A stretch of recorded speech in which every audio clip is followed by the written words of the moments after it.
Bonjour à tous. Pour cette vidéo, abordons ensemble le thème de la réconciliation. Avant d'aller plus loin sur notre sujet, regardons ensemble à ce qu'elle n'est pas. Nous avons une mauvaise pratique dans la réconciliation en pensant que celle-ci est une poignée de main ou un bisou forcé. Nous pensons à tort que la réconciliation est parfois une soumission pour le bien-être de nos relations. La réconciliation est loin d'être tout ceci. Elle est un processus avec différentes étapes à passer. Et je vous propose de lire ce texte d'Éphésiens 4 à partir du verset 25 pour comprendre et entrer dans ce processus de réconciliation. L'apôtre Paul aborde le sujet de vivre dans l'amour avec différentes étapes que l'on peut facilement lier au processus de réconciliation. La première étape est celle de la vérité. Lorsque nous rentrons en conflit avec une personne, ce n'est pas tant le sujet qui pose problème, mais c'est tout ce qu'il provoque et fait surgir en nous. De colère, de tristesse, de trahison, de déception. Et c'est tous ces sentiments que provoque le conflit qui, eux, sont destructeurs.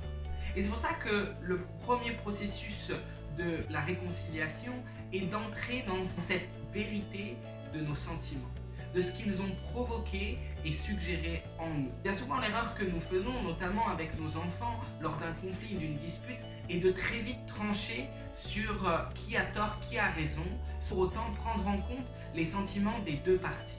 Et oui, parce que dans le conflit, les deux parties sont touchées dans leurs émotions. Et nous rentrons dans le deuxième processus, savoir exprimer nos sentiments.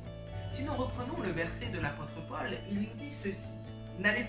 Mettez-vous en colère, mais n'allez pas jusqu'à pécher, que votre colère s'apaise au coucher du soleil. Dans ce verset, l'apôtre Paul demande déjà de faire attention à nos mots, de faire attention à nos paroles, à notre attitude pour ne pas pécher.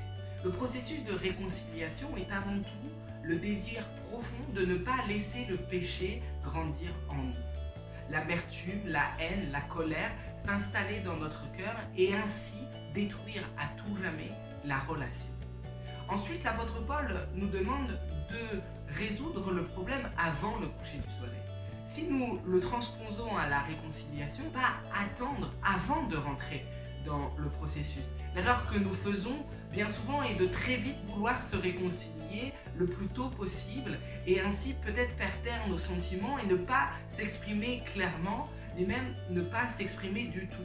C'est-à-dire n'attendez pas pour vous dire je me mets en position de réconciliation. Et ce processus peut prendre du temps puisque pour nous réconcilier avec les sentiments brisés, avec les émotions qui ont été cassées et ensuite rentrer dans « je désire me réconcilier avec l'autre ». Et nous rentrons dans la troisième étape de la réconciliation, demander pardon.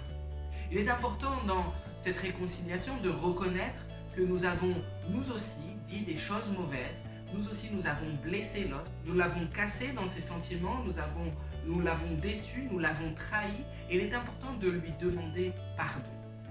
En faisant cela, nous sortons de la place de victime que nous aimons bien souvent garder pour nous dire oui, moi aussi, je ne suis pas parfait. Et dans ce conflit, j'ai aussi tort et ma part de responsabilité. Donc, la troisième étape, demander pardon, en écoutant ce que ce conflit a généré chez l'autre. Et enfin, pour terminer, la quatrième étape, c'est de rentrer pleinement dans ce processus de réconciliation en changeant la relation. Puisque la relation ne peut plus être comme avant. Bien souvent, nous disons on oublie ou on passe à autre chose. Et quelques mois plus tard ou quelques jours plus tard, nous retombons dans la même discussion et dans le même conflit, le même problème. Or, le processus de réconciliation est avant tout changer une relation qui n'était pas bonne puisqu'elle nous a amenés dans une dispute pour la faire grandir et l'amener à maturité. Et dans ce dernier processus, il faut aborder calmement et sereinement ces sujets qui sont conflictuels, ces sujets qui créent en nous et provoquent en nous quelques réactions. Mais si juste avant nous avons passé ces trois étapes, alors le sujet sera plus facile à aborder, nous serons attentifs à l'autre et nous pourrons sainement et sereinement aborder ce sujet parfois conflictuel.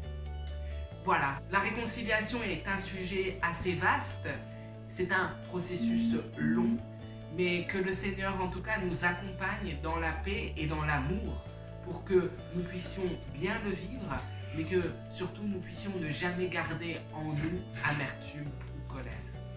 C'était tout pour aujourd'hui, passez une bonne journée et n'oubliez pas, restez des disciples.